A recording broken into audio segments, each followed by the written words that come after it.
Hi hello everyone, welcome to my channel. ఈరోజు ఎంతో tasty అయిన ఫిష్ కర్రీని ఎలా చేయాలో నేను మీకు చూపించబోతున్నాను.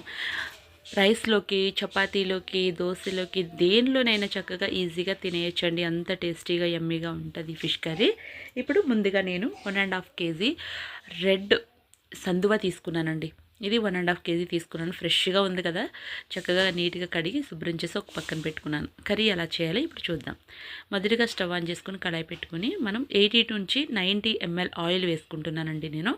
ఇప్పుడు అందులోనే 1 కప్పు తరిగిన ఆనియన్ వేసుకుని 7 నుండి 8 పచ్చిమిరపకాయలు వేసుకుని మనం ఫ్రై చేసుకుందామండి. ఇలా కొంచెం ఫ్రై చేసుకుని ఇప్పుడు మూత పెట్టి కొంచెం సేపు ఒక 10 minutes మగ్గనిద్దామండి. ఇప్పుడు చిన్న ఆరెంజ్ ఉంటుంది కదా, చిన్న ఆరెంజ్ సైజు చింతపండు తీసుకుని వాటర్ వేసి నానబెట్టి పక్కన పెట్టుకుందాం. ఇప్పుడు ఆనియన్ ఒకసారి తీసి చూద్దాము. మగ్గనియి కదా కొంచెం.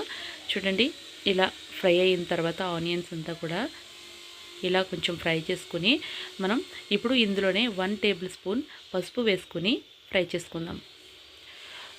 పసుపు వేసుకుని ఆనియన్స్ అంతా కూడా గోల్డెన్ బ్రౌన్ కలర్ వచ్చేంత వరకు ఫ్రై చేసుకుందాం. ఇప్పుడు ఇందులోనే అల్లం వెల్లుల్లి పేస్ట్ 1.5 టేబుల్ స్పూన్ అల్లం వెల్లుల్లి పేస్ట్ వేసుకుని నేను పచ్చివాసన పోయేంత వరకు ఫ్రై చేసుకుంటున్నాను.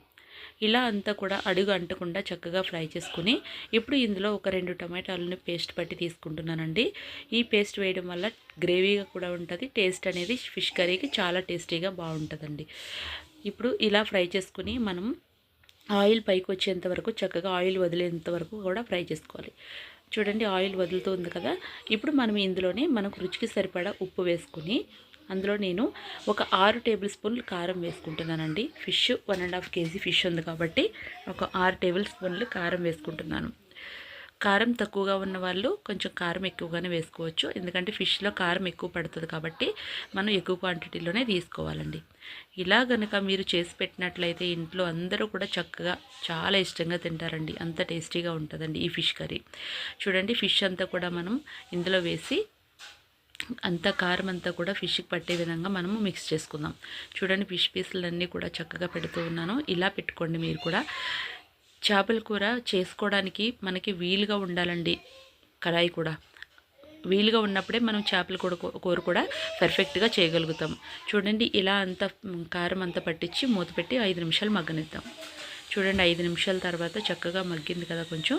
ఇప్పుడు నేను 1 గ్లాస్ వాటర్ వేసుకుంటున్నాను. వాటర్ వేసుకుని మనం అంతా కలిసే విధంగా ఒకసారి ముక్కలంతా వాటర్లో మునిగేటట్టుగా మిక్స్ చేసుకుని మూత పెట్టి 10 నిమిషాలు ఉడికించుకుందాం. చూడండి, 10 నిమిషాల తర్వాత చక్కగా ముక్క కూడా గట్టిపడింది కదా. ఇలా గట్టిపడిన తర్వాత ఇప్పుడు ఇందులో నేను ముందుగా రెడీ చేసి పెట్టుకున్న చింతపండు రసాన్ని కూడా వేసుకుని మిక్స్ చేసుకుందాం. ఇప్పుడు కొంచెం గరిటెతో ఇలా అనుకుని చింతపండు రసం అంతా కూడా అన్నిటికీ పట్టే విధంగా కలుపుకొని మూత పెట్టి మరొక 10 నిమిషాలు ఉడికించుకుందాం. చూడండి, మరో 10 నిమిషాల తర్వాత కొంచెం కరివేపాకు వేసుకుని అందులోనే ఫిష్ మసాలా వేసుకుంటున్నానండి. నేను ఇంట్లో తయారు చేసుకునే ఫిష్ మసాలా వేసుకుంటున్నాను. ఇలా వేసుకుని మనం ఒకసారి మూత పెట్టి మరలా ఇంకొక 5 నిమిషాలు ఉడికించుకుందాం. చూడండి, ఇప్పుడు మనం ఫైనల్లీ కొంచెం కొత్తిమీర వేసుకుని చూడండి, కొత్తిమీర వేసేటప్పటికి ఆయిల్ పైకి వచ్చింది కదా. మనం కంపల్సరీ ఆయిల్ పైకి రావాలండి. పైకి వస్తేనే మనకి ఫిష్ కర్రీ టేస్ట్ అనేది వస్తుందండి. చూడండి, ఇలా ఫిష్ కర్రీకి పైకి ఆయిల్ వచ్చిన తర్వాత కొంచెం స్టవ్ ఆఫ్ చేసేసుకొని 1 అవర్ మనం మూత పెట్టి 1 అవర్ ఉంచేద్దామండి. 1 అవర్ తర్వాత చూసారా ఎంతో టేస్టీ అయిన ఫిష్ కర్రీ రెడీ అయిపోయింది. నచ్చిందా మీకు కూడా? అయితే మీరు కూడా ట్రై చేస్తారా? తప్పకుండా ట్రై చేయండి. లైక్ చేసి షేర్ చేయండి. Thank you for watching. Please subscribe.